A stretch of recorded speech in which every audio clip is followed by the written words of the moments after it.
Princess of Wales pledged herself to serve her country and her people, and to maintain the precious principles of constitutional government which lie at the heart of our nation. The Princess of Wales made a commitment to serve her nation and its citizens, as well as to uphold the fundamental values of constitutional governance. Even if the king's hand was shaking, the choice that was in front of him must not be permitted to shake as well. Charles signed a final royal proclamation designating Catherine as his only dynastic successor and permanently removing Camilla from all positions of power in a separate chamber closed off from the palace household. A marriage, a reign, and the monarchy's destiny were all destroyed with a single stroke of the pen. Only 3 individuals were called to Windsor by Charles: his private secretary, a constitutional advisor, and the royal seal keeper. Camilla's servants were kept at bay, and no senior courtier was alerted. The formal symbol that verifies a sovereign's order, has complete power, and transforms private purpose into command is the royal seal. The queen consort was permanently removed from ceremonial, domestic, financial, and advisory authority when the king signed a succession declaration designating Catherine as the only successor to his private authority, personal properties, secret archives, and guardianship of the crown. Charles put down his pen and gazed at the paper. He then inquired as to whether Catherine was aware of the responsibility put on her.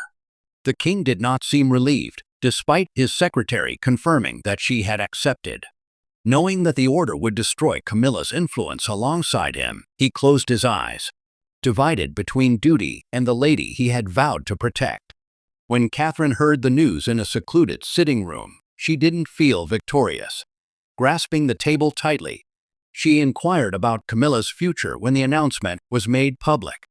William, who had just discovered that his father had made the choice weeks previously, stood next to her. Frightened. Without informing the future king, access passwords, estate instructions, and private letters had already been sent to Catherine. The hazard was more obvious after the appendix was shut. The appendix, which is an additional legal portion that is appended to the main agreement, stated that Camilla's expulsion was permanent rather than ceremonial, transitory, or negotiable. Any future queen was prohibited by Charles from re-establishing her previous power. Both a compromise and a secret path back to power would be impossible. Before any announcement, Camilla found out the truth. She went over to the restricted correspondence room, inserted her key, and turned the latch once. Nothing shifted. She gave it another go, more slowly this time, and as the meaning fully dawned on her, she turned to face the quiet hallway. Camilla knew that something had already occurred beyond the palace doors when the locks turned her away for the first time, and that those closest to Charles were going to learn just how profoundly personal his choice was. This was more than just a handover of royal authority. An emotional agreement that had kept the monarchy together for years was destroyed. Camilla had been removed. Catherine had been promoted, and Charles now had to decide between his personal friend and the lady he thought may inherit the throne. Every title represented a person who was currently dealing with dread, guilt, loss, or an undesirable fate. The proclamation lay between them as Catherine sat next to William, but she was unable to bring herself to touch it once again. Her new role went much beyond her potential as a queen. She was designated by Charles as the guardian of his personal royal heritage, which meant that she would safeguard his personal documents, inherited assets, private family agreements, and the principles that would govern the home after his passing. It was amazing power, but she didn't experience the happiness that such faith ought to have. Glancing at the prince, Catherine acknowledged that the paper seemed like she was holding the shame of another lady. William reassured her that his father, not her, had the last say in the matter. But this did nothing to soothe her. She was aware that a neutral transfer of responsibilities would not be accepted by Camilla. Grief may turn into hatred if the queen consort saw Catherine's name where her own power had previously stood. Camilla had spent years gaining power via monthly briefings, charity donations, household appointments, secret access to Charles, and control over who might speak with the monarch at delicate times. A patronage is a formal relationship between a monarch and a charity or organization, often providing support and attention to that cause. One title has never been the source of her power. It resulted from closeness, confidence, and the ability to quietly influence choices before others entered the room. When Camilla discovered that 3 appointments had disappeared from her diary, she approached her senior aide. She insisted on an explanation. But when the assistant dropped his gaze and said that Charles had given the order directly, her rage subsided. The queen consort stopped talking. She realized that postponed meetings were more than just a disruption in the schedule. They were the first obvious indications that her power was already being undermined. William was more and more agitated as he reviewed the transfer documents. In order to provide Catherine access to private communications and estate orders before informing the future king, his father had circumvented him in a number of aspects of the arrangement. The prince understood that the decision sent a sad message. Charles thought she, not his oldest son, was the best capable of preventing the kingdom from being destroyed by family disputes. Camilla discovered an empty area where the most current files had been stored when she unlocked a cabinet that held copies of the king's estate plans. Before she could figure out what had changed, someone had taken them away. Charles' choice had not been only motivated by sickness. As a private message disclosed moments later, it was his last response to a particular event during a royal function, an event he was unable to overlook or forgive. Following the Commonwealth ceremony at Westminster Abbey, a private altercation took place a few weeks prior to Charles signing his last proclamation. The ceremony was over. Camilla made a demand about Catherine's future job just as the family was getting ready to depart, and the cameras had moved away. The king looked at his bride as if he didn't recognize her. Catherine had been gradually making her way back to major roles, and every time she appeared, the audience responded favorably. Charles had also started consulting her on the future of the monarchy, family harmony, and charity objectives. One of the best ways to demonstrate unity and continuity is via the Commonwealth Service, an annual royal ceremonial honoring the countries linked by the Commonwealth. Her increasing presence there was significant since it showed that the following generation was prepared to take on more responsibility. However, Camilla experienced that change more acutely than anybody acknowledged. While private access often determines who really affects the monarch, precedence inside the royal household refers to the sequence in which royals appear, talk, and get official acknowledgement. She was concerned that Catherine's return would reduce her power before Charles' rule was complete, giving her a title but less influence over the choices made in private. After the service, the pressure broke. Camilla requested that Charles postpone Catherine's return to important state events and assigned 2 upcoming ceremonial duties to her own office in a separate room close to the abbey's exit door. The queen consort insisted that the younger lady required more time and referred to the idea as protection. Beneath those remarks, however, the king sensed something colder, an effort to dictate who would be at the center of royal life.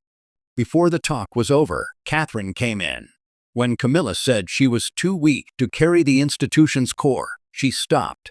The future queen's expression shifted, but she remained silent.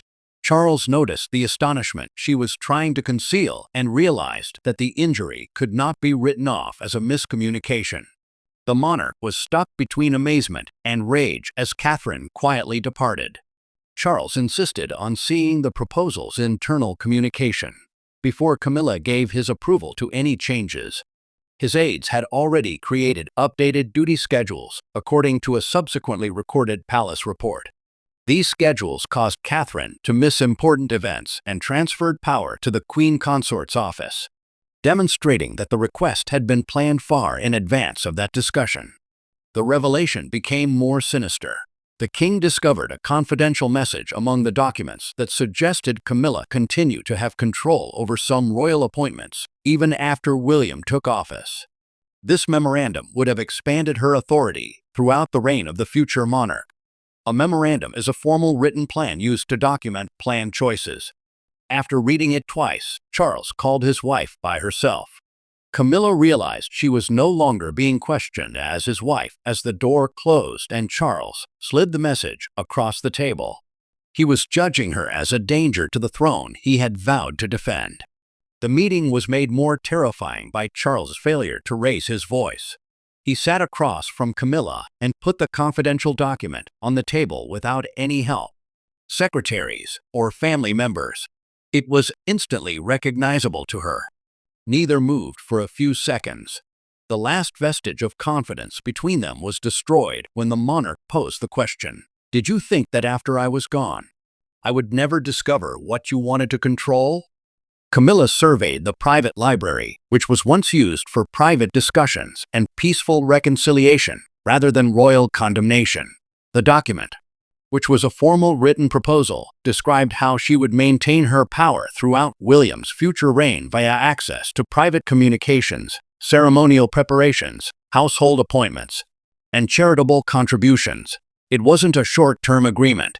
It was a strategy to maintain authority while Charles was no longer available to bestow it. Leaning forward, Camilla argued that she had been preserving continuity. She stated that the burden of further responsibilities may overwhelm Catherine, who was already carrying too much. The Queen Consort asserted that someone with expertise was required to maintain stability in the household. After listening intently, Charles responded with a statement that disregarded all justifications. Without permission, protection turns into control, particularly when it is planned covertly. Camilla lost her composure. She accused him of picking Catherine because crowds applauded louder, the populace liked her more, and every appearance appeared to bring the younger lady closer to the monarchy's core. Charles took off his spectacles and placed them aside. She was informed by the monarch that this had nothing to do with popularity or devotion. It had to do with trust and whether the person in charge would give it up when it was required. Another file was opened by Charles. According to a recorded internal account, Camilla's office had discreetly requested that top courtiers report directly to her on Catherine's health, schedule secret meetings, and preparedness for public tasks. Senior palace employees who oversee royal work and access are known as courtiers.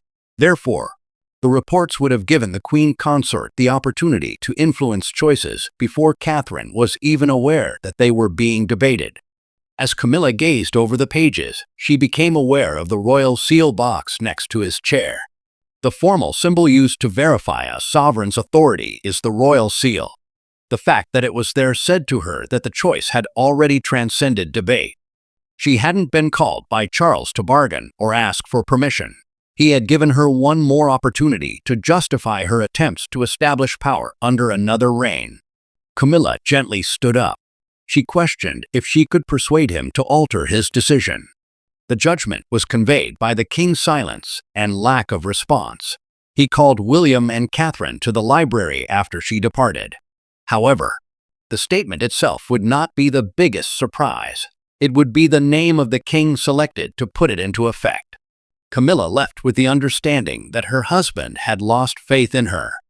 Inside the library, Charles was getting ready to give the enforcement apparatus to the one royal who was immune to coercion, persuasion, or emotional conflict. Charles signed the proclamation. But after his passing, another king would make sure it wasn't undermined. Princess Anne was sitting next to the sealed manuscript when William and Catherine entered the secret library. The meeting's purpose was immediately altered by her attendance. She hadn't come to console her brother. Even if it meant going up against Camilla and the home she had created, she had come to take responsibility for carrying out his last requests. Without any formalities, Charles turned to face his sister and acknowledged her position. As the secret royal decorations executor, Anne would be in charge of carrying out all of its directives. Document transfers, charity donations, housing, employee access, ceremonial rights, and private property agreements would all be under her purview.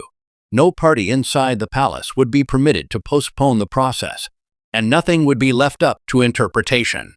Since discipline had always been more important to Anne than praise, she agreed. She was renowned for her ability to control her emotions and her commitment to the organization above personal relationships. Charles had faith that Camilla would resist pressure from family members, courtiers, and the home she had created for herself. The Princess Royal was aware of the price, but she also realized that indecision may end the next reign before it ever started. Catherine went to face Anne and expressed her desire to prevent Camilla from being publicly humiliated. Despite the fact that she had never requested such authority, she was afraid the announcement would be seen as retaliation. Anne responded firmly but quietly. The king's orders must not be compromised only because the repercussions were unpleasant, but dignity could be preserved. She cautioned that mercy should never be used as a justification for disobedience. Next, William put his father to the test. He questioned why, when Catherine was still regaining her confidence. She had been saddled with family secrets, private archives, and moral authority. Charles did not instantly defend himself. Then the king acknowledged that he had picked her precisely because of her fragility. Catherine knew what it meant to be exposed, questioned, and condemned. He thus thought she would never abuse her position of authority, and cracked the appendix's seal. This was a serious appendix, which is an additional section with instructions related to the main declaration. Camilla was given 48 hours to give up her private office, limited access to archives, authority over household appointments, and use of royal properties. It was an instant, comprehensive, and definitive command. And read on. A second provision granted Catherine exclusive power to either delete or maintain private letters that would undermine William's future rule. The younger lady became motionless. These documents could include family secrets, secret agreements, and past betrayals that might undermine the monarchy from within. After closing the file, Anne got up and accepted the official notification. The Princess Royal entered without knocking and put the order right in front of Camilla, who was seated by herself. On paper, the fight for control was finished. But the personal cost of Charles' choice finally entered the room when Anne presented the proclamation to Camilla, and the first repercussions started right once. Camilla was not given a public notice by power. One key, one journal entry, one locked door at a time, it disappeared. The surrender notification was read aloud as Anne stood opposite from her. The queen consort's expression did not change until she came to the part that took away her authority to counsel the sovereign's household. Then her palm gripped the paper more tightly, and she questioned if Charles really meant to destroy all they had created together. Anne didn't soften her response. Camilla's office had to return restricted data, cancel independent briefings, transfer patronage records, give up secure communication access, and remove her representatives from internal planning meetings throughout the 48-hour procedure. A formal royal link to a charity or organization that often provides it with public support and attention is known as a patronage. The network she had used to influence royal life for years would be lost if those documents were lost. Although the words no longer had any real power, Camilla's title remained in the annals of history. Without authorization, she was unable to oversee employees, get sensitive information, affect the future reign, or visit private decision-making rooms. The queen consort's name was still visible, but the building that supported it was being dismantled piece by piece. After Anne went, Camilla disregarded her aides. The room that had previously been full with appointments and instructions was silent. She picked up a picture of herself and Charles, examined it for a few moments, and then, rather than packing it, put it face down. More anguish than rage was conveyed by the gesture. In addition to losing power, she was seeing her marriage break apart from the common institution. Later, Catherine went inside the vacant office and paused at the mostly empty shelves. William anticipated comfort as he followed her, but she seemed really uneasy. She warned the prince that gaining power by way of another woman's downfall seemed more like a warning than a triumph. Catherine was aware that although royal favor might swiftly elevate someone, it could also swiftly erase everything. Camilla acknowledged that she had taken it. She emphasized that she would only deliver the folder to Catherine face to face and refused to give it to Anne. The queen consort said that since the plot had started long before the ceremony that everyone was now blaming Its contents may alter the younger woman's understanding of Charles' choice. Catherine consented to the gathering. Anne cautioned her to exercise caution, and William complained, but she rejected each escort. Charles refused to go. No advisor would pay attention. There would be no palace official standing at the entrance. The two ladies at the heart of the royal earthquake would confront one another for the first time since the proclamation was written without titles, servants, or influential men in between. Camilla did not invite Catherine to sit as a future queen when she came in. As a woman who had also been condemned by the crown, she begged her to sit. The missing folder, still unopened, sat between them. There were no private secretaries waiting outside. The situation was not sweetened by any constitutional wording. Furthermore, neither woman's spouse could represent her. Pushing the file ahead, Camilla informed Catherine that the information therein would either validate Charles or undermine their remaining confidence. Now Camilla's sitting room was almost deserted. Her office had been officially closed, which meant that the personnel, documents, and official power that were formerly associated with her position had been taken away. She was no longer the head of a strong family. She didn't have counsel or security, and she didn't know that anybody outside of that room still had to pay attention. When Catherine opened the folder, she discovered letters that had been written months before to the Commonwealth Service. Long before the altercation at the Abbey, the letters revealed that Charles had already thought of her as the custodian of his personal legacy. As part of that duty, he had to safeguard his private preferences, family plans, and personal documents. Everything was altered by the finding. The ultimate move had been brought about by Camilla's desire, but the king had not come to trust Catherine as a result. Lowering her voice, Camilla acknowledged the reality. It wasn't because she thought the younger woman was incompetent that she had attempted to restrict Catherine's responsibilities, but rather because she was afraid of becoming irrelevant. Years of uneasiness had never been erased by public recognition, and every applause for the future queen had seemed like another warning that her own position may go. Now that the queen consort was speaking without wrath, the confession was more difficult because of her candor. Catherine looked at Charles' handwritten message. The king clarified in it that she had often defended relatives who could do her no favors. She had borne responsibilities without expecting recognition, spoken up for others in secret, and shown devotion even when it did not benefit her. That demonstrated to him that she understood service without ambition. The folder was entirely thrust into Catherine's hands by Camilla. She only requested one guarantee: that their marriage would never be made into a public spectacle, or that Charles's private correspondence would never be used to shame him. Catherine pledged to keep private anguish intact. The outside world was unable to stop the pledge since it was made too late. The pronouncement had already started to seep outside the palace before either lady left the chamber, and the first headline was getting Britain ready to choose a winner and a loser. Without offering pardon, the two ladies departed the room. However, something had changed between them. Their private reckoning became a national spectacle as soon as the first public headline appeared. By dawn, the palace walls had lost their ability to keep the secret. One headline dominated breakfast tables, station kiosks, and television screens across Britain: the king's ultimate decision. Camilla out, Catherine in. The vocabulary was harsh, the consequences historic, and the public's reaction prompt. However, Catherine stood inside the castle, horrified as she saw the same article while pundits discussed victors and losers.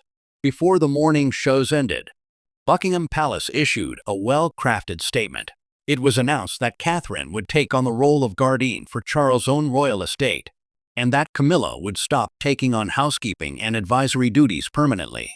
Custodianship included official accountability for safeguarding confidential documents, family agreements, property choices, and the principles associated with the king's own legacy. It sounded like a staged announcement, but each line demonstrated that the power dynamics had shifted. Broadcasters swiftly clarified the repercussions. This was more than just who stood closest to the monarch or showed up at ceremonies. Private access, staff management, property supervision, philanthropic influence, and plans for William's future rule were all altered by the decision. Catherine saw a panel on television refer to her as the lady who had vanquished Camilla. With grief and rage, she turned to William after turning off the TV. The future queen said that the public had turned Charles' protective gesture into a tale of female retaliation. William told her that his father made the decision to make the proclamation, but he could understand that public acclaim seemed like punishment when it was contingent on the humiliation of another lady. On the radio, Camilla heard the verdict. Within minutes, a broadcaster referred to her as a queen without a court. The queen consort did not react angrily. She demanded that all remaining public engagements be cancelled, took the palace briefing folder from next to her chair, and gave it to her assistant. For the first time, she was no longer subject to an order to withdraw. She took the decision on her own. A crowd gathered under the balcony outside Buckingham Palace. One lady held up a homemade sign that said, "Let Catherine lead with mercy." By nightfall, that one phrase was the most obvious representation of popular sentiment on television. The nation desired both change and moderation. Then, for the last time, Charles called Catherine and Camilla together. He had to know whether his choice had preserved the monarchy or devastated those closest to him. Charles waited to face the personal cost of establishing the new royal order, which the world was already applauding, and to find out whether the ladies he had separated could provide the ultimate decision that he was unable to. Charles attested to the declaration's finality. Camilla's previous home, advisory, financial, and ceremonial powers would never be restored, and Catherine would continue to be the exclusive protector of his private royal heritage. The personal documents, property arrangements, private directives, and familial obligations that a king leaves behind outside of regular public duties are referred to as a private royal legacy. The choice was significant since it would influence the family's most personal future as well as the subsequent reign. Through a formal pledge that guaranteed constitutional stability, respect for private communication, and moderation in the use of royal authority, Catherine accepted the responsibility.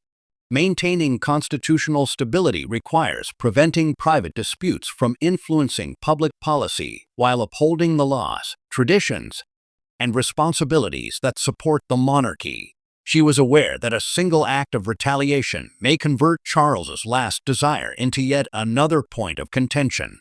Camilla turned to face the king and spoke calmly.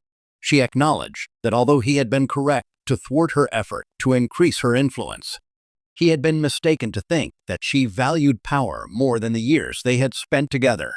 Charles replied that responsibility required the choice he had ultimately taken, but love explained why he had waited so long. The comments were accepted by the queen consort, but they were unable to restore the lost faith.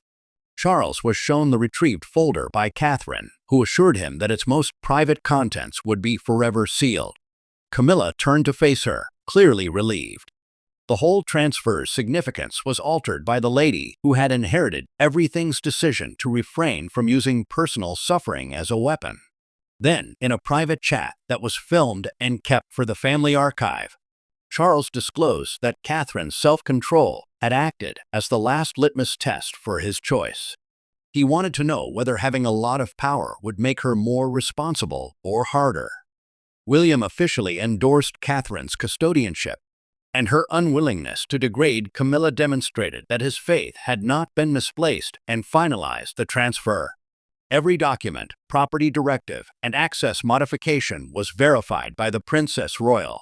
Without opposition or appeal, Camilla personally signed the final surrender order, putting an end to all institutional disputes. Charles' last desire did not remove Camilla out of hate or crown Catherine by conquest. It established a permanent boundary between authority and affection. The queen consort lost power because she attempted to maintain the monarchy beyond its proper bounds. But she became the monarchy's valued protector because she refused to degrade the lady she replaced. The monarchy did not emerge unaltered when the final document was sealed, but it did emerge certain. Not only did Charles want Catherine to inherit his position of authority, But he also wanted to demonstrate that the kingdom could only endure if kindness continued to outweigh ambition.